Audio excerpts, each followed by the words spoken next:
Well, I'm hoping now to be joined by Shadow Secretary of State for Education, Bridget Phillipson, the MP for Horton and Sunderland South. Miss Phillipson, I know it's quite loud there. I hope you can hear me. First of all, I wanted to ask you whether you agreed with the Prime Minister when he said that we've got an extreme problem with Islamic fundamentalism in Britain today. Hello, good morning. I am slightly struggling to hear you, so I'll do my very best with your questions. I do think we need to make sure that extremism is being tackled in whatever form or shape that takes. And I agree with the Prime Minister that it is essential as a country that we make sure that violence, that hatred is tackled. Are you worried particularly about Islamic extremism in schools? I mean, we note that that teacher in Batley is still in hiding after 3 years.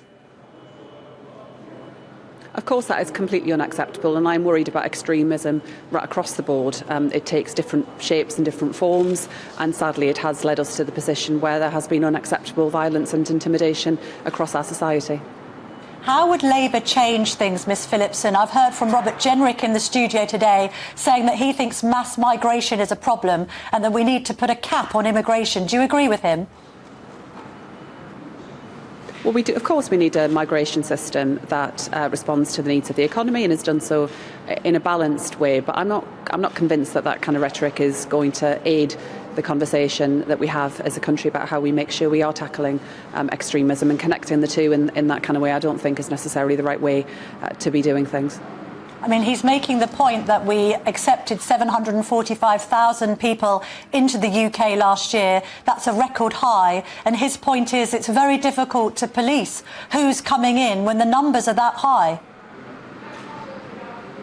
Well, he was the immigration minister, so I'm not quite sure what he's been doing with his time. If he now thinks there's a problem, he had some say in this matter, and you know, I don't quite know why he now thinks it's somehow all to do with someone else. I mean, it is essential that we have strong borders. Of course it is. And I want to see more action on the criminal smuggling gangs. I want to make sure that we're stopping people making that perilous journey and that we clamp down on those gangs, that we see tougher action. And that's why Labour would make sure that we've got that cross-border policing unit so that we are taking action against it. Would Labour make sure that immigration is lower under Keir Starmer?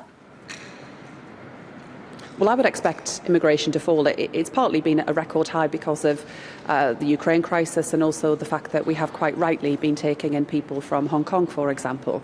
But I would expect migration to fall, yes. Should Labour take responsibility for the re-emergence of George Galloway in Rochdale? I mean, let's be honest, it was a safe Labour seat. So if it hadn't have been for your candidate's anti-Semitic remarks causing him to be suspended, Labour would have won that seat and Galloway wouldn't be back in Parliament. I deeply regret what has taken place in Rochdale, and I'm very sorry that we've ended up in this situation because Labour had to pull our candidate because of those unacceptable comments. But sadly, it was necessary, and Keir Starmer took decisive action to make sure that he was clear that the Labour Party had changed. That did mean that we effectively had to pull support from our candidate, didn't field a candidate in that by-election.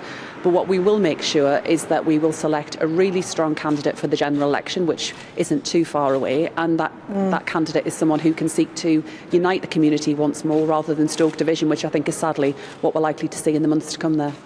Although we learned today that another Labour candidate, Mohammed Ikbal, is being investigated because of his support to Azhar Ali. So how many more Labour candidates are having to be investigated for potentially anti-Semitic views?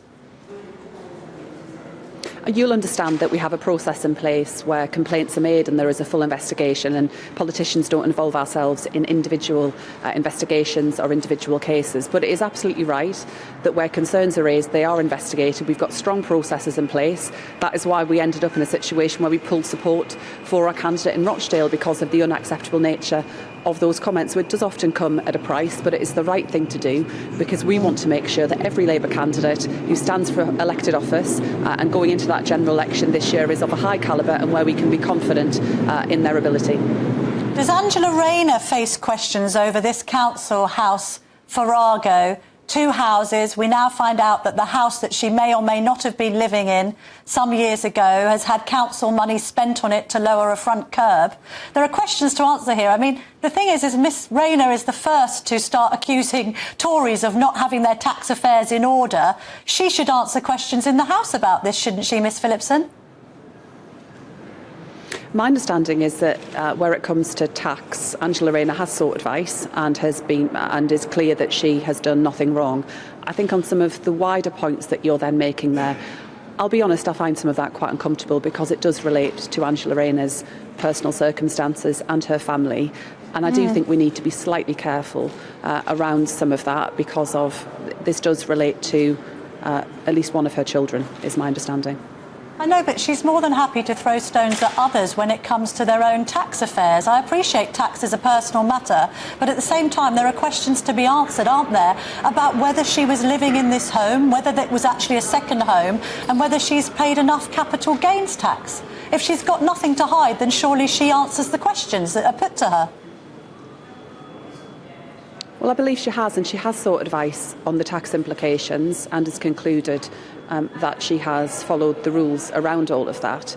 But much, I think, of what you're describing is before Angela was a Member of Parliament. So I think there is a distinction there. But alongside that, where it relates to politicians' families and their family circumstance, and I think part of what you're talking about does fit into that category, then I do think we need to tread with just a little bit of care. I know, but then Labour was quite critical of the Prime Minister's wife's tax affairs. So this is a bit hypocritical, isn't it? You can scrutinise the tax affairs of others, but not your own.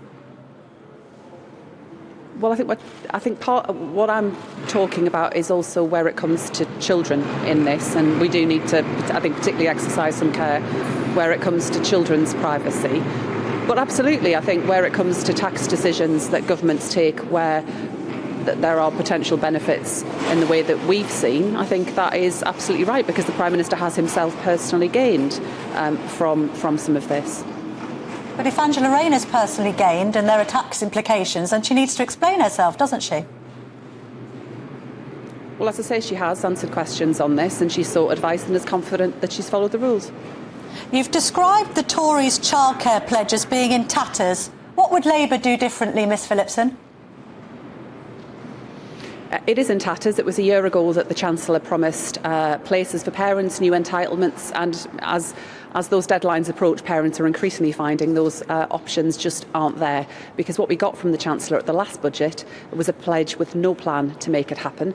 I'm determined that Labour will be different, that we will make sure we put this absolutely, that we put the support in place that families need, but we make sure we've got a plan to make it happen. That's why I've asked Sir David Bell, who was formerly the Chief Inspector of Ofsted, to lead Labour's early years review to help us develop that work in how we make sure we've got the places, how we've got the really high quality provision that families need. But as a first step, I've set out Labour's plan for making sure that we've got universal free breakfast clubs in every primary school in our country. That would make a major difference to people right across our country, and I think would be, gives children a great start to their day, but also has really strong evidence behind it in terms of better academic outcomes. Bridget Phillipson, thank you very much indeed for joining us this morning.